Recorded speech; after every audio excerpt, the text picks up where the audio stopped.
tu m'attaques avec ta caméra. Ton sentiment un peu sur ce match? Écoute, on est déçus parce que nous on joue notre peau chaque match depuis déjà le mois de janvier. On n'était qu'à 3 victoires à Noël, tu vois, à la trêve. Là, sorti de 5 victoires de suite, 4 combats chez nous, on était venus pour faire un coup ici. C'est vrai que la première partie de saison était laborieuse, mais en 2016, vous restez sur 6 succès quand même. Cette année, c'est pas mal, vous redressez quand même la barre. Ouais, on redresse la barre, mais pour se maintenir, c'est pas suffisant, on redresse la barre. Il va falloir gagner des matchs à l'extérieur. Il nous reste 3 matchs à la maison, 3 matchs à l'extérieur là sur les 6 derniers. Il faut prendre ça à la maison et il faut au moins aller chercher 2 à l'extérieur si on veut assurer le maintien. Il vous reste des gros à affronter ou c'est le milieu et le ventre? Ouais, non, il reste des équipes qui vont jouer avec nous, dont on a le goal average pour le moment, donc on va se battre jusqu'au bout.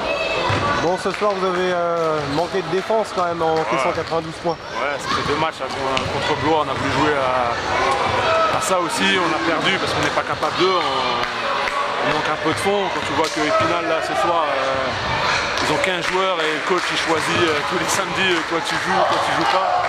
Nous on n'a vraiment pas ce luxe là, c'est vrai qu'on joue à 6 ce soir, donc jouer des 40 minutes et tout ça contre une équipe qui tue, à un moment donné, ça fait la diff quoi.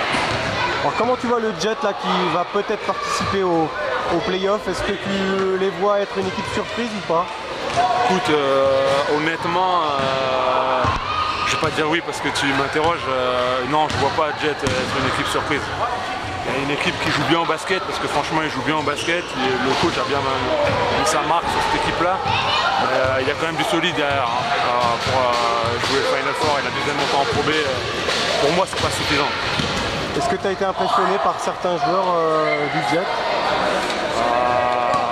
Agréablement surpris, disons. Non, mais ils ont toujours des mecs qui techniquement ça tient la route. Quand tu penses à Chocolic, il met un ou 2 paniers qui font du bien, même s'il met pas 25 points ce soir. C'est lui qui, quand on commence à revenir, c'est lui qui nous remet dans le trou. Ils ont un Treshnak à leur intérieur qui c'est vraiment c'est costaud, c'est un vaillant. Le gars il rechigne pas à la tâche, donc non, c'est ces mecs-là que je veux mettre en valeur ce soir. Charlie Pontance aussi, 21 points le meneur. Ouais, il met des points, je pense qu'il fait un gros match ce soir. Après nous on l'a je pense qu'on l'a bien ciblé, mais on n'a pas mis notre plan de jeu sur lui comme il aurait fallu, donc il s'en est bien sorti ce soir. C'est vraiment physiquement que vous avez craqué face à Jet. Physiquement c'est dur. Nous, comme je te dis, tous les matchs on joue notre peau. Quand tu tournes pas, à un moment donné, voilà, tu es moins agressif, la demi-seconde qui fait que tu vas pouvoir appliquer un ballon, tu la touches mais tu la prends pas. Des fois de faire une petite sieste sur le banc 3-4 minutes et de revenir, ça fait du bien, tu vois. Prochain adversaire là? Là, si je me trompe pas, on joue Quimper là. Et après vous recevrez? Non, on joue Quimper et on va à Tarbes. Oui, ça va enchaîner quand même. Ouais, ça enchaîne là, ça enchaîne. Donc vous serez fixé sur votre sort fin avril quoi, en gros quoi. Nous jusqu'au bout on va jouer, on sait que voilà, comme je te dis, 6 matchs, il faut qu'on en prenne 5.